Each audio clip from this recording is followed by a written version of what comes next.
तुम्ही डॉक्टर असाल तर या देशातला प्रत्येक नागरिक निरोगी राहिला पाहिजे, तो निरोगी संपदेनं जगला पाहिजे, अशा पद्धतीने तुम्ही काम करणं ही एका डॉक्टरची राष्ट्रभक्तीच आहे. तुम्ही जर इंजिनियर असाल तर उत्तम पूल बांधणं, या देशासाठी चांगली धरणं उभा करणं आणि सुंदर इमारती असणं हे देशाचं लौकिक वाढवणं म्हणजे ही सुद्धा इंजिनियरची राष्ट्रभक्तीच आहे. राष्ट्रभक्ती करायची म्हणजे सीमेवरच जावं लागतं असं अजिबात नाही. आणि कधीतरी ही गोष्ट लक्षात घेतली पाहिजे. पण दुर्दैवानं अलीकडची परिस्थिती जर बघितली तर काय परिस्थिती आहे. आमचा इंजिनियर जो पूल बांधतो त्या पुलात खालून पाणी जाण्याच्या ऐवजी पाण्यातून पूल वाहून जायला लागतात.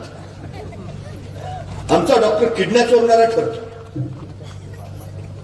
भ्रष्टाचाराची कोण इथं जागोजागी उभा राहतात. कामचोरपणा प्रत्येकाच्या अंगी मुरत जातो. दलाल व्यापारी शेतकऱ्याला लुटत राहतात. प्रश्न पडतो तुम्ही कुणाला लुटताय? तुमच्याच देशाला, ज्या देशानं तुम्हाला आत्मसन्मान दिला, ज्या देशानं तुम्हाला अस्मिता दिली, ज्या हुतात्म्याने तुम्हाला हे स्वातंत्र्य दिलं, ती त्यांच्याशी